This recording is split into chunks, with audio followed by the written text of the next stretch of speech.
الحمد للہ رب العالمین والصلاة والسلام علی اشرف الانبیاء والمرسلین وعلی آلہ الطیبین واصحابہ الطاہرین اما بعد فاعوذ باللہ من الشیطان الرجیم بسم اللہ الرحمن الرحیم وانتم عاکفون فی المساجد صدق اللہ العظیم وصدق رسولہ النبی الکریم الامین قال اللہ تبارک و تعالی فی شان حبیبہ مخبرا و آمرا ان اللہ و ملائکتہ یصلون علی النبی یا ایہا الذین آمنوا صلوا علیہ وسلموا تسلیما اللہم صلی علی سیدنا و مولانا محمد وعلی آل سیدنا و مولانا محمد وبارک وسلم وصلی علیہ الصلاۃ والسلام علیک یا رسول اللہ وعلی آلک و اصحابک یا حبیب اللہ۔ تمام تعریفیں اللہ تبارک و تعالیٰ کے لیے ہیں جو خالق کائنات بھی ہے، مالک شجاعت بھی، جو احد بھی ہے، صمد بھی ہے، جس کی شان لم یلد بھی ہے ولم یولد بھی۔ لا تعداد ہدیہ درود و سلام بارگاہ سید الانام، شفیع رحمت، والی امت، شاہ خوباں، جان جانا، شہنشاہ حسینہ، سید سروراں، سیاہ لامکاں، تتیمہ دوراں، سرخیل زہرہ جمالاں، رازدان ما اوہا، شاہد ما طغا، صاحب علم نشرہ، معصوم آمنہ، احمد مجتبیٰ، حضرت محمد مصطفیٰ صلی اللہ علیہ وآلہ وسلم کی بارگاہ ناز میں اپنی عقیدتوں، ارادتوں، محبتوں کا خراج پیش کرنے کے بعد اس ماہ سیام،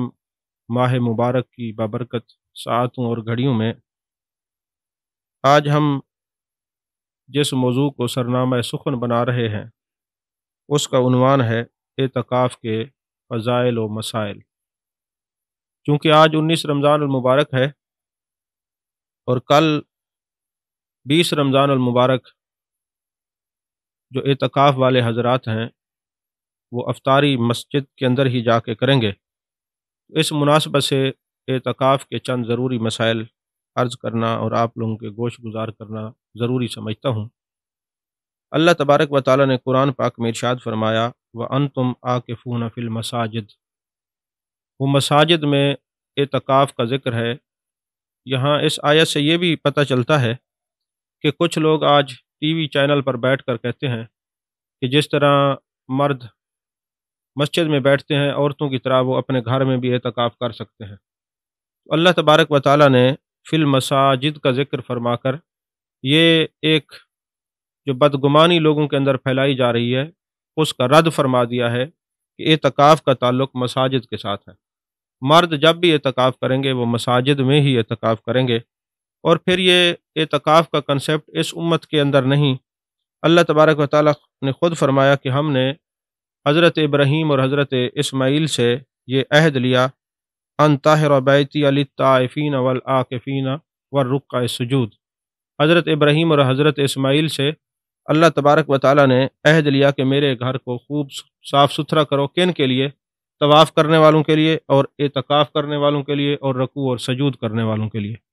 تو پتہ چلا یہ جو اعتکاف ہے اس کا ثبوت پرانے لوگوں کی عبادات میں بھی ملتا ہے، گزشتہ انبیاء علیہ السلام کی شریعتوں میں بھی جاری ہے کہ حضرت ابراہیم علیہ السلام کو حکم ہوا کہ میرے گھر میں آنے والے، طواف کرنے والے اور اعتکاف اور رکوع اور سجود کرنے والوں کے لیے اس گھر کو صاف رکھو۔ دین ابراہیمی میں بھی اعتکاف تھا، اس آیت سے پتہ چلتا ہے۔ حضرت موسیٰ علیہ السلام نے جو 40 دن وادی سینا میں، طور سینا میں گزارے، وہ بھی اس طرح کا ایک اعتکاف تھا۔ اعتکاف کا جو لفظی معنی ہے وہ ایک جگہ رکے رہنا، ٹھہرے رہنا اور پابند رہنا، اس کا معنی ہے اعتکاف۔ یہ ہے اس کا لغوی معنی، اور شرعی معنی یہ ہے کہ رمضان المبارک کے آخری عشرے میں اگرچہ ایسی عبادت کے لیے ہر وقت جو ہے وہ خود کو مسجد میں پابند کیا جا سکتا ہے، لیکن عموماً رمضان المبارک کے آخری عشرے میں کسی مسجد میں گوشہ نشین ہونے کا نام اعتکاف ہے، جو سنت مؤکدہ علی الکفایہ ہے۔ میرے آقا کریم صلی اللہ علیہ وآلہ وسلم نے ارشاد فرمایا، راوی حضرت امام حسین رضی اللہ تعالیٰ عنہ ہیں کہ جان جانا جان کائنات مصطفیٰ جان رحمت صلی اللہ علیہ وآلہ وسلم نے ارشاد فرمایا، جس نے رمضان المبارک میں 10 دنوں کا اعتکاف کیا تو گویا اس نے 2 حج اور عمرے کیے۔ اس کو امام بہقی نے نقل فرمایا اس حدیث کو۔ اسی طرح سیدنا عبداللہ بن عمر رضی اللہ تعالی عنہما سے روایت ہے کہ نبی پاک صلی اللہ علیہ وسلم رمضان المبارک کے آخری دنوں میں 10 دن اعتکاف فرمایا کرتے تھے۔ آپ کی پوری زندگی کے اندر یہ معمول رہا ہے۔ اور سیدنا ابو ہریرہ رضی اللہ تعالیٰ عنہ ارشاد فرماتے ہیں کہ سیاح لا مکان حضور صلی اللہ علیہ وسلم ہر رمضان میں 10 دن اعتکاف فرمایا کرتے تھے، لیکن جب آپ کے وصال کا وقت قریب آیا تو اس سال آپ 20 دن آپ نے اعتکاف فرمایا ہے۔ سیدنا ابن عباس رضی اللہ تعالیٰ عنہما سے روایت ہے کہ آقا دو جہاں صلی اللہ علیہ وآلہ وسلم نے فرمایا کہ اعتکاف کرنے والا گناہوں سے باز رہتا ہے اور اس کے لیے نیکیاں لکھی جاتی ہیں جتنی کہ کرنے والے کے لیے۔ یعنی عموماً ایسا ہوتا ہے کہ کوئی بندہ اعتکاف میں بیٹھا ہوتا ہے اور باہر لوگ مختلف عبادات اور نیکیاں کر رہے ہوتے ہیں، تو وہ اعتکاف کے اندر بیٹھ کے جو بھی سوچے گا کہ میں اگر اعتکاف سے باہر ہوتا تو یہ کرتا، تو وہاں اس کو سوچ پر بھی وہ نیکیاں لکھ دی جائیں گی کہ اس نے یہ نیکیاں کی ہیں۔ اور میرے آقا کریم صلی اللہ علیہ وسلم کے سچے صحابی، سارے صحابی سچے محبوب علیہ الصلوۃ والسلام کے پیارے صحابی ہیں، اور سیدنا عبداللہ ابن عباس رضی اللہ تعالیٰ عنہ ایک مرتبہ مسجد کے اندر معتکف تھے۔ بعض باتیں ایسی ہیں جو اعتکاف کے برابر درجہ رکھتی ہیں۔ عرض کرنے کا مقصد یہ ہے کہ جن کو اللہ تبارک و تعالیٰ نے توفیق دی ہے وہ اعتکاف میں بیٹھیں، اور جو اعتکاف میں نہیں بیٹھتے وہ ایسی نیکیاں کرتے رہیں جن سے اعتکاف کا ثواب ان کو ملتا رہے۔ حضرت ابن عباس رضی اللہ تعالیٰ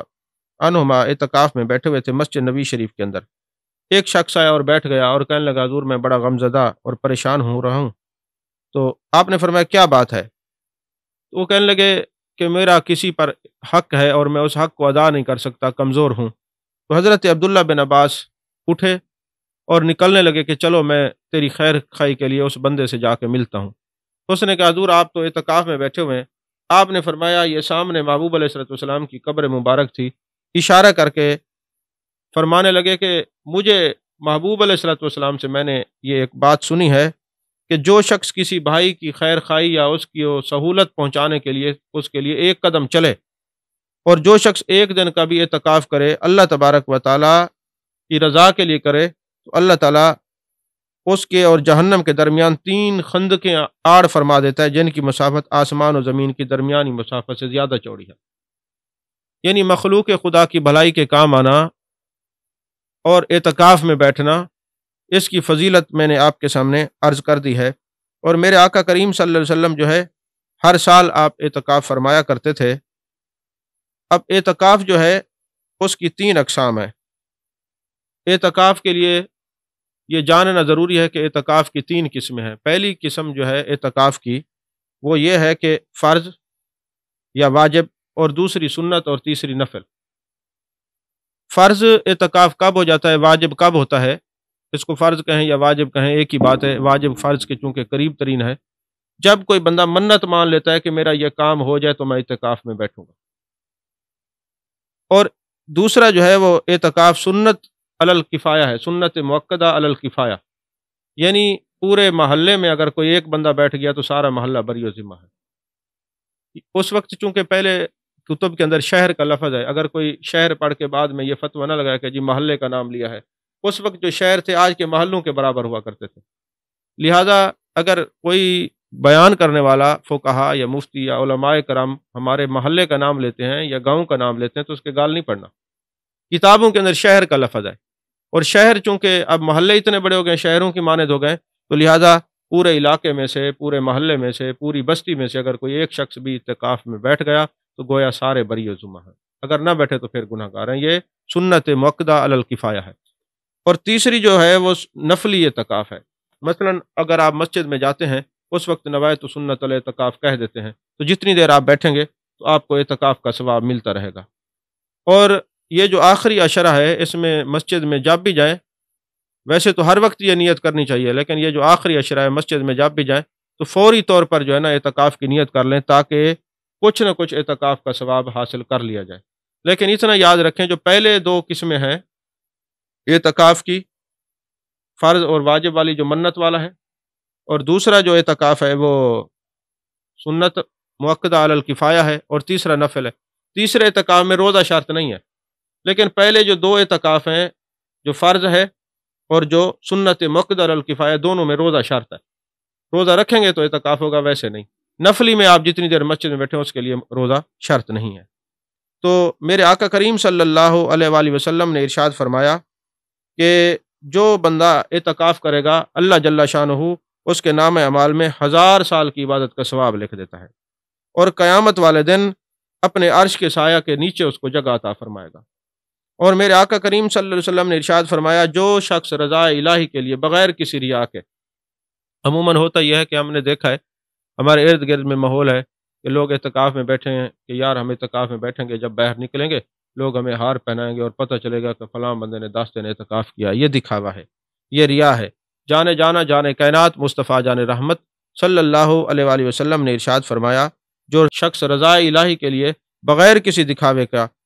کے لیے ایک دن کا بھی اعتکاف کرتا ہے، اس کو 1000 راتوں کی عبادت کا ثواب ملے گا، اور اعتکاف کرنے والے کو دوزخ کے درمیان 500 برس کی راہ کا فاصلہ ہوگا۔ یعنی یہ تو جو ایک دن کا نفلی اعتکاف کرتا ہے اس کی فضیلت ہے، اور جو 10 دن بیٹھتا ہے اس کا کیا مقام ہوگا۔ اعتکاف کے لیے چند چیزیں ضروری ہیں۔ پہلے یہ ہے کہ اعتکاف کے 4 ارکان ہیں۔ پہلا جو رکن ہے وہ نیت ہے، نیت ہونی چاہیے۔ اور دوسرا، اچھا 12 کئی لوگوں نے اس کو رکن کو شرط بھی کہا ہے، رکن کہہ لیں یا شرط کہہ لیں، یہ ایک ہی بات ہے۔ دوسرا رکن معتکف کا ہونا ضروری ہے، اگر معتکف ہی نہ ہو تو اعتکاف کیسا ہوگا۔ اور تیسرا رکن مسجد کا ہونا، کیونکہ مسجد کے بغیر کسی اور جگہ ویسے ہی بیٹھ جانا اعتکاف نہیں کہلاتا۔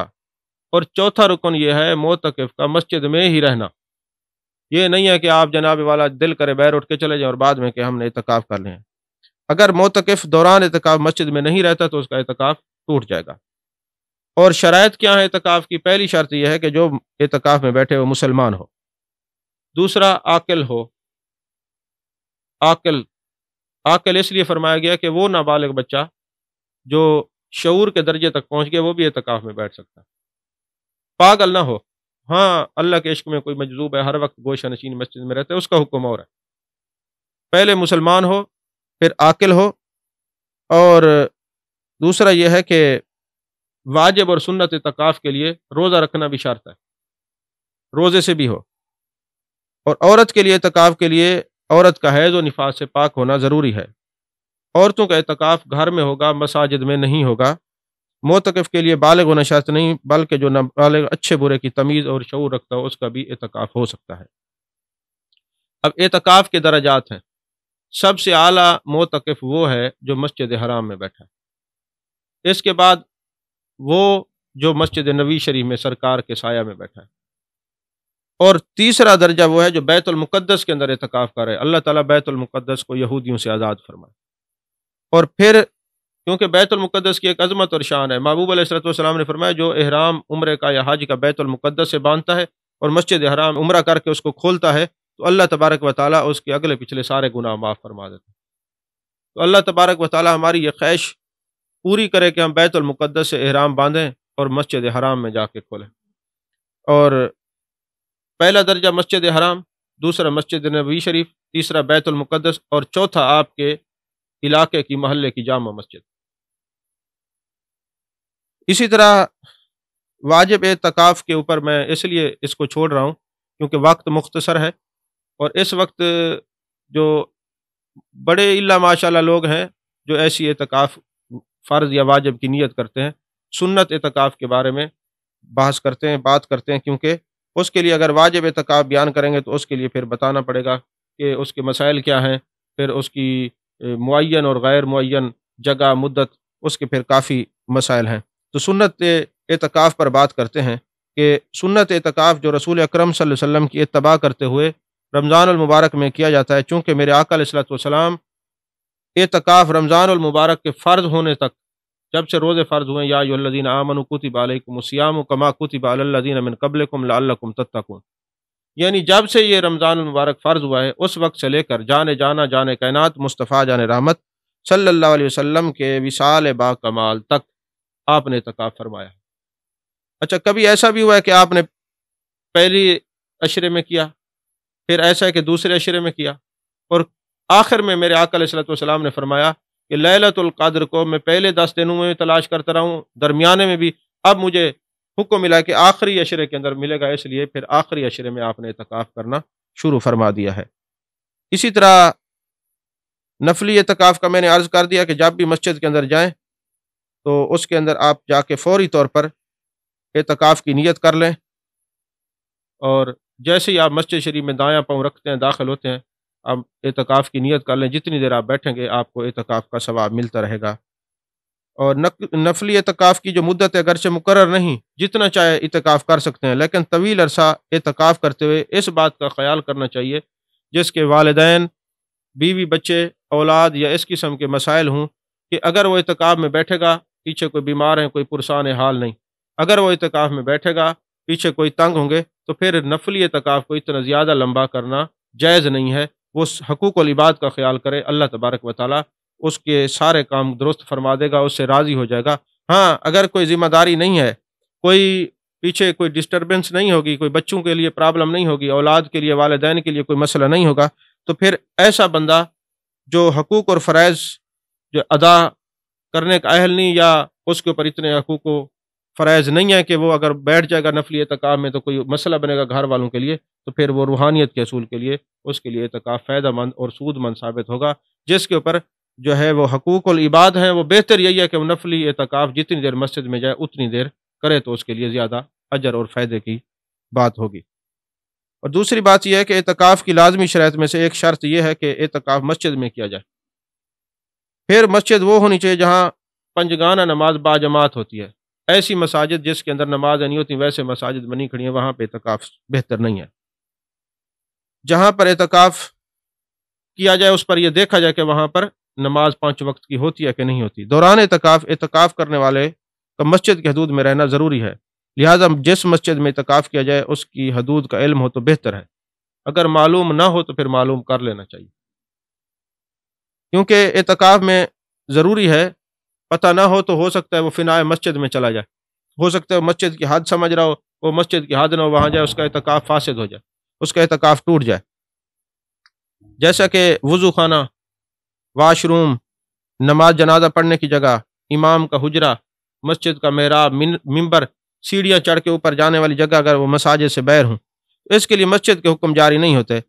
لہٰذا دوران اعتکاف ان حصوں میں اگر کوئی جا کے بغیر ضرورت بیٹھ جائے گا تو اس کا اعتکاف ٹوٹ جائے گا۔ یہاں میں ایک بات عرض کرنا چاہتا ہوں کہ کچھ چیزیں ایسی ہیں جیسا کہ گرمیوں کا غسل ہے، یہ ایک مختلف ہی مسئلہ ہے۔ فنائے مسجد کا جو مسئلہ ہے یہ بھی مختلف ہی ہے، یعنی متقدمین نے شروع سے اس کے اوپر دو آراء، اور متاخرین تو کئی لوگ جواز کے کہہ لیں کہ چلا جائے تو کوئی حرج نہیں، لیکن جو کہتے چلا جائے کوئی حرج نہیں، غسل کر لے کوئی حرج نہیں، وہ یہ بھی کہتے کہ بلا ضرورت نہیں جانا چاہیے، تو مسئلہ تو پھر وہی پہلے والا ہی نکلتا ہے۔ تو بلا ضرورت تو اگر آپ نے پھرتے رہنا ہے، فنائے مسجد میں چلے جانا ہے، بلا ضرورت آپ نے واش روم میں جو ہے نا اعتکاف کے وہ لائنیں لگی ہوتی ہیں وہاں پہ کھڑے رہیں، اور واش روم نہیں ہے آپ ویسے ہی کھڑے رہیں، تو اعتکاف تو فاسد ہو جائے گا۔ ہاں، اگر بندہ کوئی کھڑا ہے، لائن لمبی ہے، تو پھر وہاں پہ وہ بات بھی کر سکتے، ورنہ باتیں کرنا بھی منع ہے، دنیاوی باتیں بھی نہیں کر سکتے۔ تو اسی طرح ان مسجد کا جو حصہ ہے نا اس کو دیکھ لینا چاہیے۔ وضو خانہ مسجد کا حصہ نہیں، جو احاطہ مسجد سے باہر ہو اس میں بلا عذر نہیں جا سکتا، چنانچہ وہ مساجد جہاں وضو خانے اصل مسجد کے ساتھ ہوتے ہیں وہاں جانے میں کوئی حرج نہیں۔ مسجد کی سیڑھیاں جن پر چڑھ کر لوگ مسجد میں داخل ہوتے ہیں وہ بھی مسجد میں داخل نہیں، اگرچہ احاطہ مسجد سے باہر ہوں، اس کے لیے اعتکاف کرنے والے کو بلا شرعی عذر ضرورت کے وہاں جانا جائز نہیں۔ اور بعض مساجد کے سینوں میں جو حوض بنا ہوتا ہے وہ مسجد سے خارج ہوتا ہے۔ اگر احاطہ مسجد سے باہر ہو، جن مسجد میں نماز جنازہ کے لیے الگ جگہ بنی ہوتی ہے وہ مسجد سے الگ ہوتا ہے، اعتکاف کرنے والوں کو وہاں جانا درست نہیں۔ بعض مسجدوں کے امام صاحب کے رہنے کے ساتھ ہی کمرہ بنا ہوتا ہے، یہ کمرہ بھی مسجد سے خارج ہے، اگر ان کا راستہ احاطہ مسجد کے باہر ہو تو اس میں اعتکاف کرنے والوں کو جانا جائز نہیں۔ بعض مسجدوں میں اصل مسجد کے بالکل متصل بچوں کے پڑھانے کی جگہ ہوتی ہے، اس جگہ کو بھی جب تک اہل مسجد نے مسجد قرار نہ دیا ہو اس وقت تک اعتکاف کرنے والوں کو وہاں جانا جائز نہیں۔ اسی طرح کچھ صورتیں ایسی ہیں جو مسجد سے نکلنے کی ہیں اعتکاف کے دوران، مثلا شریعت نے جن کی اجازت دی ہے وہ یہ ہے کہ رفع حاجت کے لیے جا سکتا ہے، وضو کرنے کے لیے جا سکتا ہے، غسل کرنے کے لیے بحالت مجبوری اگر غسل واجب ہو جائے تو جا سکتا ہے۔ اگر جس مسجد میں رہتے وہاں جمعہ نہیں ہوتا تو دوسری مسجد میں جمعہ پڑھنے کے لیے جا سکتا ہے، لیکن وہاں ایک بات یاد رکھنی ہے کہ اگر اپنی مسجد سے اٹھ کر دوسری مسجد میں جمعہ پڑھنے کے لیے جائے گا تو یہ نہیں کہ پہلے جا کے بیٹھ جائے، اس وقت جائے کہ جب دوسری اذان قریب قریب ہو، جا کے وہ سنتیں پڑھنے کا ٹائم ملے اور جا کے مسجد میں جمعہ ادا کرے اور فوراً واپس آ جائے۔ یہ نہیں کہ وہاں پہ فارغ بیٹھا رہے، اور راستے میں اگر کوئی بندہ کلام کرنا چاہے تو اس کو بتا دے بھائی میں اعتکاف سے ہوں، میں گفتگو نہیں کر سکتا۔ اگر ٹھہر کے گپیں لگانی شروع کر دے گا تو اعتکاف فاسد ہو جائے گا۔ ان باتوں کو ذہن نشین رکھا جائے۔ ابو داؤد شریف میں حدیث پاک ہے، ام المومنین حضرت عائشہ صدیقہ رضی اللہ تعالیٰ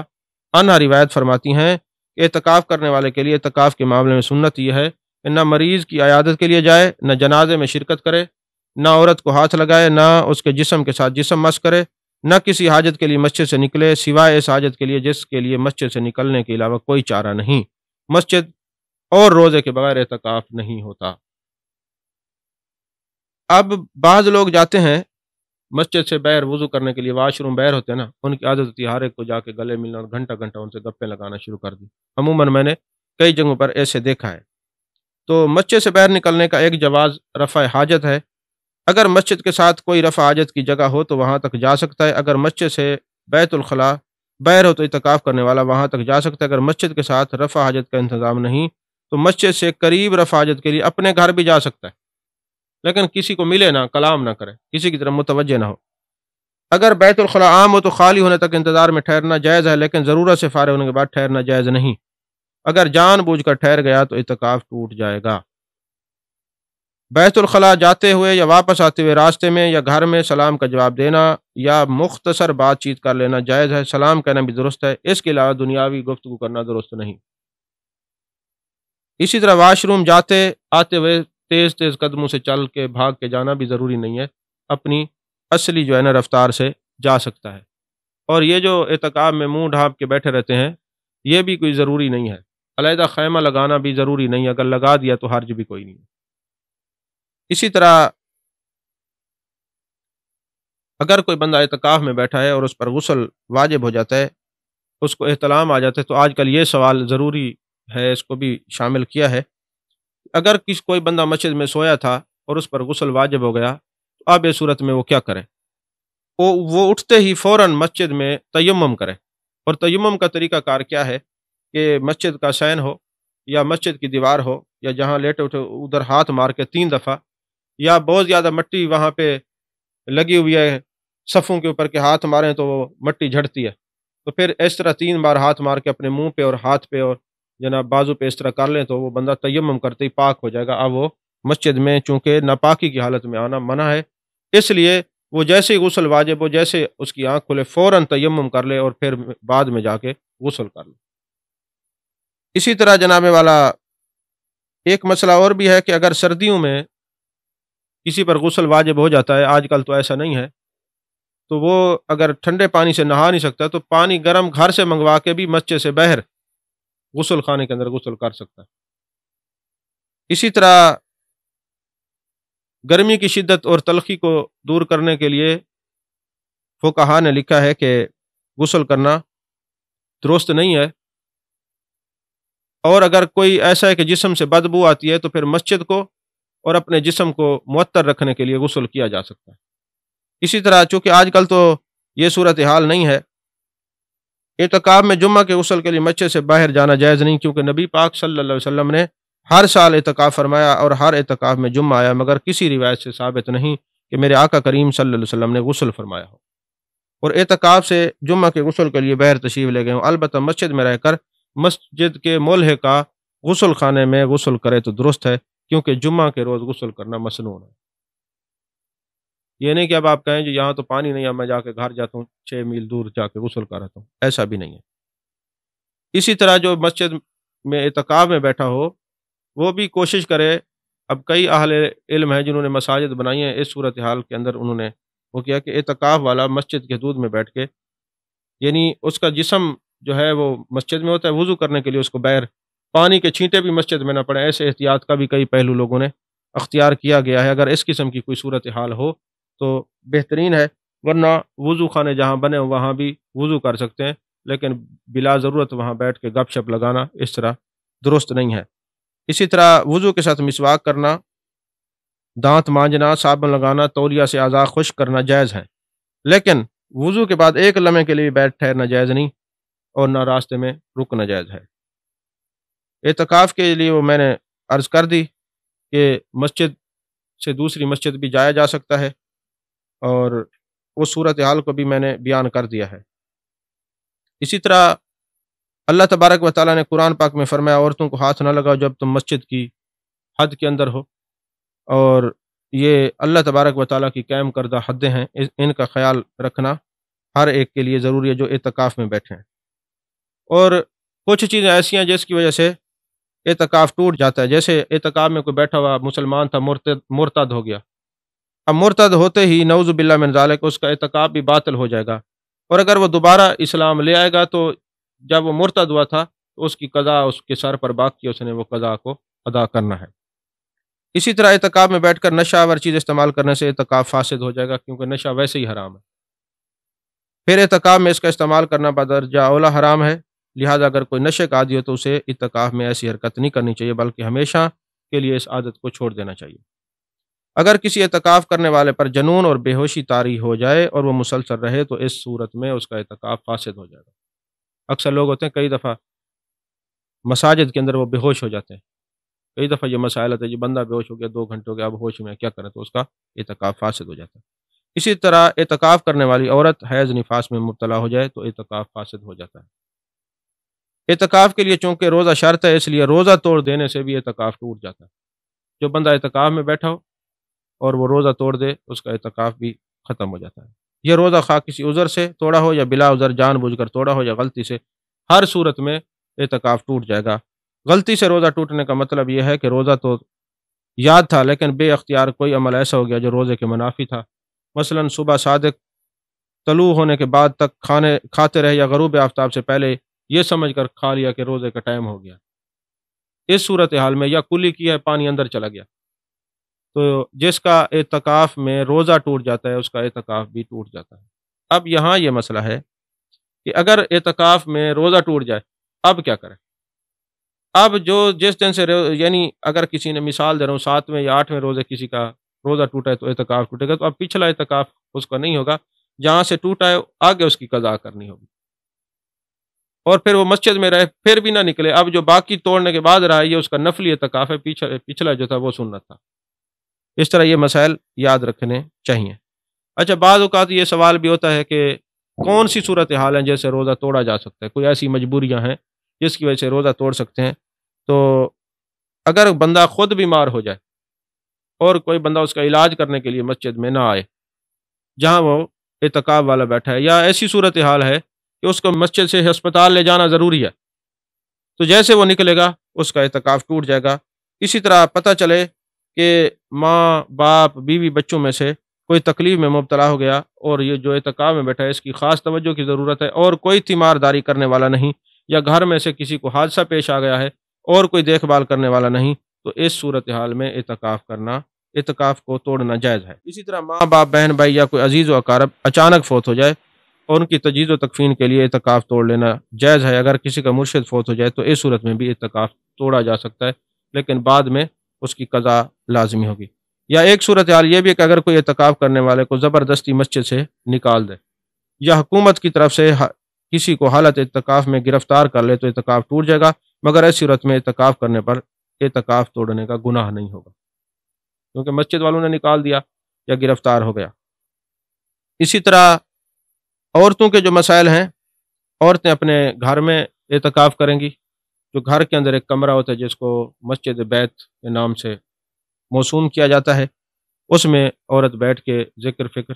عبادت کر سکتی ہے۔ اگر کوئی اور کھانا پکانے والا نہ ہو تو وہ کھانا بھی پکا سکتی ہے، بہتر یہ ہے کہ کھانا کوئی اور پکائے۔ اسی طرح اعتکاف کرنے والی عورت کو ذکر الہی، تلاوت کلام مجید اور نوافل ادا کرنے چاہیے، اور ایسے کمرے میں رہتی ہے کہ جہاں گرمی ہے، تو جہاں سین میں لوگ سوئے ہوئے ہوں تو وہ چھت پہ جا کے عبادت کر سکتی ہے، وہ ایسی صورتحال میں جائے کہ کوئی دوسرا اس کو تکلیف نہ پہنچائے یا اس کے اعتکاف کے اندر رکاوٹ نہ پیدا کرے۔ اسی طرح آج کل یہ اہم مسئلہ ہے وہ سوچنے کا یہ ہے کہ آج بھی کئی دوستوں کے میسیجز آئے کہ اعتکاف میں موبائل سن سکتا ہے۔ اعتکاف کے اندر بلا ضرورت موبائل سننا جائز نہیں ہے، درست نہیں ہے، مکروہ ہے۔ ہاں، اگر آپ نے کسی سے دین کا مسئلہ پوچھنا ہے تو پوچھ سکتے ہیں۔ گھر میں کھانے کے لیے میسج کر سکتے ہیں واٹس ایپ کے اوپر کہ مجھے کھانا بھیج دیں، یا اس قسم کی کوئی شرعی ضرورت ہے یا ذاتی اعتکاف کی ضرورت ہے، کپڑے منگانے، آج کل تو دور ہے واٹس ایپ پہ میسج کیا جا سکتا ہے، تو بلا ضرورت موبائل استعمال کرنا یہ مکروہ ہے۔ ورنہ عموماً ہم نے یہ دیکھا ہے اللہ کی رضا کے لیے اعتکاف میں بیٹھنا چاہیے، یہ نہیں ہے کہ کاموں سے بچنے کے لیے، ریا کے لیے، دکھاوے کے لیے، اور وہاں جا کے کاروباری معاملات بھی کرتے رہیں اور پھر جناب والا آپ لوگوں کو کہیں کہ میں اعتکاف میں بیٹھا ہوں، تو ایسا اعتکاف جائز نہیں ہے۔ یہ مختصر مگر جامع اعتکاف کے مسائل اس لیے بیان کیے گئے ہیں کہ یہ ضروری ہیں تاکہ ہر عاقل مسلمان پر لازم ہے کہ وہ جو کام شرعی طور پہ کرے اس کا علم ہونا بھی اس کو ضروری ہے۔ اللہ تبارک و تعالیٰ سب کے اعتکاف کو قبول فرمائے اور ہمارے ملک پاکستان کی خیر فرمائے، اور رمضان المبارک کی اس مبارک ساتوں اور گھڑیوں میں اللہ ہمارے قلوب و اذہان کو مزکہ، مصفہ اور مجلہ فرمائے۔ آمین، وآخر دعوانا ان الحمد للہ رب العالمین۔